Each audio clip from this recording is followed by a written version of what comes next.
اکثر انسان اسی میں پھنسے ہوئے ہیں کہ وہ اپنی نعمتوں کا حق ادا نہیں کرتے، بلکہ نعمتوں کی زیادہ کرنے کی فکر میں ہے. وہ جو ہے اس کا شکر نہیں ہے، اور جو نہیں ہے اس کی فکر ہے. اس لیے ان کی زندگی میں کوئی توازن نہیں ہوتا، کوئی ترتیب نہیں ہوتی،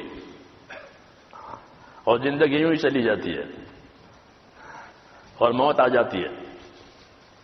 اس لیے یہ حکم ہے کہ نعمتوں کے بارے میں یہ سمجھا کرو کہ جو نعمت آئی ہے وہ نعمت بھی ہے اور امانت بھی ہے.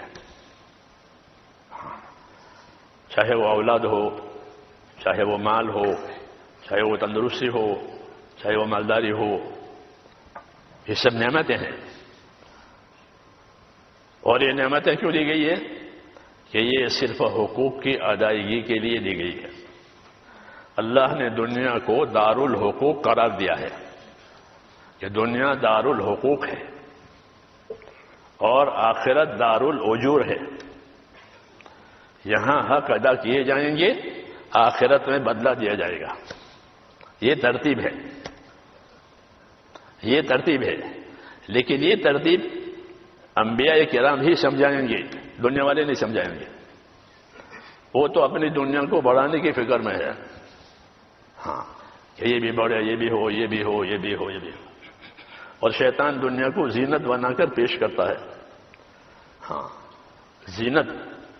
اور شیطان احکام کے بارے میں، کہ شیطان احکام کے بارے میں یا تو غافل کرتا ہے یا تصویف کی طرف لے جاتا ہے. تصویف کا مطلب یہ ہے کہ ابھی کیا ضروری ہے بعد میں کریں گے، آئندہ سال کریں گے، حج کے بعد کریں گے، رمضان کے بعد کریں گے، عید کے بعد کریں گے. اس کو تصویف کہتے ہیں. ہاں کیا کہتے ہیں؟ تصویف. ابھی نہیں بعد میں کریں گے. حدیثوں میں ہے کہ آدمی کی آنکھ کھلتی ہے تو رات کو، تو شیطان کہتا ہے کہ ابھی تو بہت دیر ہے، آرام کر لو. سو گیا، پھر آنکھ کھلی، پھر یہی مشورہ دیا ابھی تو اذان بھی نہیں ہوئی ہے، آرام کرو. تو سو گیا. یہ اس کو سلایا یہاں تک کہ سورج نکل آیا. اور یہ جگہ ہے، حدیثوں میں ہے کہ شیطان نے اس کے کان میں پیشاب کیا ہے. اس لیے اس کی زندگی میں نحوست رہے گی. کیا رہے گی؟ نحوست کہتے ہیں بے برکتی کو. اس کی زندگی میں اس سستی کی وجہ سے نحوست رہے گی، اچھائی کے کاموں کی طرف دل نہیں لگے گا. ہاں اچھائی کے کاموں کی طرف دل نہیں لگے گا. اس کا یہ اثر ہے. یہ کیوں پیدا ہوا؟ کہ کام کو اپنے وقت سے ٹال دیا کہ ابھی نہیں بعد میں. تو یہ کیفیت ہے. اس سے بہت سے حقوق برباد ہو جائیں تصویف کی وجہ سے. ابھی نہیں بعد میں. لوگوں کے حقوق ہوتے ہیں لین دین کے، وہ بھی کہ کہاں کھا کے مر تھوڑے گئے ہیں، دے دیں گے. ایسا کرتے ہیں، ایسا کہتے ہیں کہ کھا کے مر گئے ہیں دیں گے، حالانکہ پھر دیتے نہیں ہیں، وہ مر جاتے ہیں. یہ تصویف ہے. اس کو ابھی نہیں بعد میں، ابھی نہیں بعد میں. علماء نے لکھا ہے اکثر جہنم میں جانے والے اس راستے سے جہنم میں جائیں گے، تصویف کے راستے سے. ابھی نہیں بعد میں، ابھی نہیں بعد میں، ابھی نہیں بعد میں. نہ اللہ کے حق ادا کر پائیں گے، نہ مخلوق کے حق ادا پائیں گے.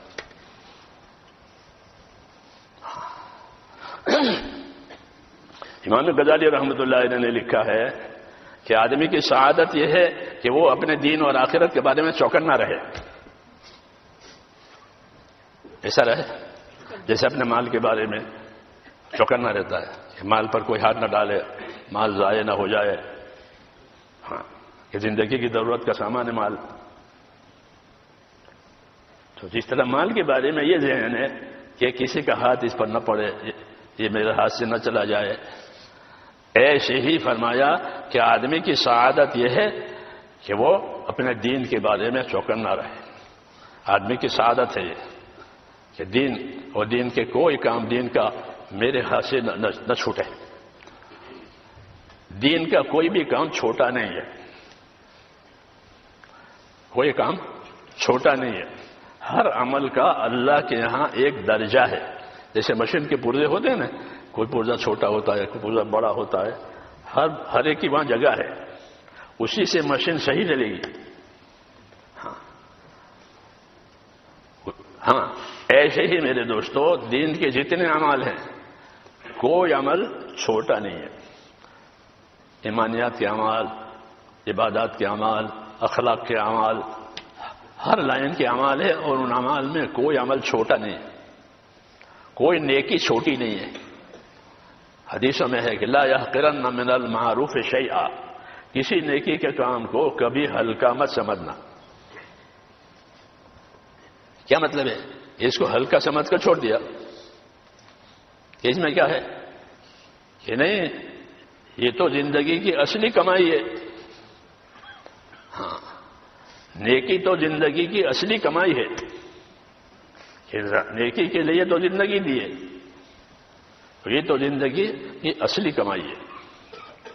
اس لیے حدیث پاک میں یہ کہا کہ یہ دو نعمتیں بڑی ہیں اور اس سے فائدہ اٹھانے والے تھوڑے ہیں، ایک تندرستی اور ایک فرصت۔ اللہ تعالیٰ نے انبیاء کرام کو اسی لیے بھیجا ہے تاکہ زندگی کی ترتیب قائم کریں۔ ہاں، نبی کے ذمہ ہوتا ہے زندگی کا عمل اور عمل کی نیت اور عمل کی ترتیب یہ سمجھانا نبی کے ذمہ ہے۔ عمل کی نیت اور عمل کی ترتیب، اگر یہ باتیں نہیں ہوگی تو زندگی ایسے چلی جائے گی۔ اس لیے اللہ تعالیٰ نے نبیوں کے ساتھ علم کو بھی اتارا ہے۔ مال، دولت، فوج، یہ باتیں نبیوں کے ساتھ نہیں ہوتی، ان کی اپنی ذات ہوتی ہے بس، اور یہ چیزیں ہوتی ہیں، وہ یہی چیزیں لے کر کے آتے ہیں تاکہ لوگوں کو زندگی کی ذمہ داری سمجھائیں کہ زندگی کی کیا ذمہ داری ہے، کیونکہ دنیا ذمہ داریوں کی پورا کرنے کی جگہ ہے اور آخرت بدلہ پانے کی جگہ ہے۔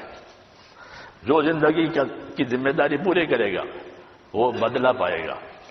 آخرت کے بدلے میں اور دنیا کے بدلے میں فرق ہے۔ دنیا بھی بدلہ ملتا ہے، آپ نے کسی کو نوکر رکھا، کسی سے کام کرایا، اس نے آپ کا کام پورا کیا، آپ اس کو دیں گے، محنت کا بدلہ معاملہ ہے۔ اللہ بھی دے گا آخرت میں، لیکن آخرت کے بدلے میں اور دنیا کے بدلے میں فرق ہے۔ یہ کیا فرق ہے؟ کہ یہ فرق ہے کہ آخرت میں جو بدلہ ملے گا وہ باقی رہنے والا بدلہ ملے گا اور بڑھا چڑھا کر ملے گا۔ اللہ کی ترتیب ہے، کیونکہ اللہ تعالیٰ نے بندوں کو کمزور پیدا کیا ہے۔ السلام علیکم میرے عزیز دوستوں اور بھائیوں، آج ہم سب اپنی زندگی میں اتنے مصروف ہو چکے ہیں کہ ہمیں خود کو دیکھنے کا وقت ہی نہیں ملتا۔ کبھی سوچا ہے کہ آخری بار دل سے نماز کب پڑھی تھی، آخری بار اللہ سے رو رو کر کب معافی مانگی تھی؟ ہم دنیا کے پیچھے اتنا بھاگ رہے ہیں لیکن سکون پھر بھی ہمیں نہیں مل رہا۔ کیوں؟ اس لیے کہ سکون مال میں نہیں ہے، سکون صرف اور صرف اللہ کی یاد میں ہے۔ اللہ تعالیٰ ہمیں بار بار پکارتا ہے، واپس آ جاؤ، لوٹ آؤ میری طرف، لوٹ آؤ کامیابی کی طرف، لیکن ہم ہر دفعہ اس آواز کو بھلا دیتے ہیں۔ میرے بھائی، زندگی کا کوئی بھروسہ نہیں، نہ یہ جوانی رہنی ہے، نہ یہ وقت رہنا ہے، اور نہ ہی یہ طاقت رہنی ہے۔ ایک دن ایسا آئے گا جب صرف ہم ہوں گے اور ہمارے اعمال ہوں گے اور کچھ نہیں ہوگا ہمارے پاس۔ اگر آج ہم نے اپنی زندگی کو نہیں بدلا تو کل شاید موقع نہ ملے، اور شاید کل بہت دیر ہو جائے۔ ابھی بھی وقت ہے، ابھی بھی دروازہ کھلا ہے۔ اللہ تعالیٰ فرماتے ہیں کہ توبہ کا دروازہ میں نے قیامت تک اور موت تک کھلا رکھا ہے۔ بس ایک سچا قدم اٹھاؤ اور ایک سجدہ، اور دل سے بس کہہ دو کہ اللہ تعالیٰ ہم سے بہت گناہ ہو گئے ہیں، ہم نے بہت نافرمانیاں کر لی ہیں، یا اللہ میں واپس آ گیا ہوں، مجھے معاف کر دو۔ یقین مانو اللہ اتنا مہربان ہے کہ وہ تمہاری ایک قدم پر اپنی رحمت کے دروازے کھول دیتا ہے۔ تو آج ہی فیصلہ کریں گناہوں کو چھوڑنے کا، نماز کو پڑھنے کا اور اپنے رب کی طرف لوٹنے کا۔ اللہ ہم سب کو ہدایت دے، اللہ ہم سب اور ہمیں اپنے دین پر چلنے کی توفیق عطا فرمائے، آمین۔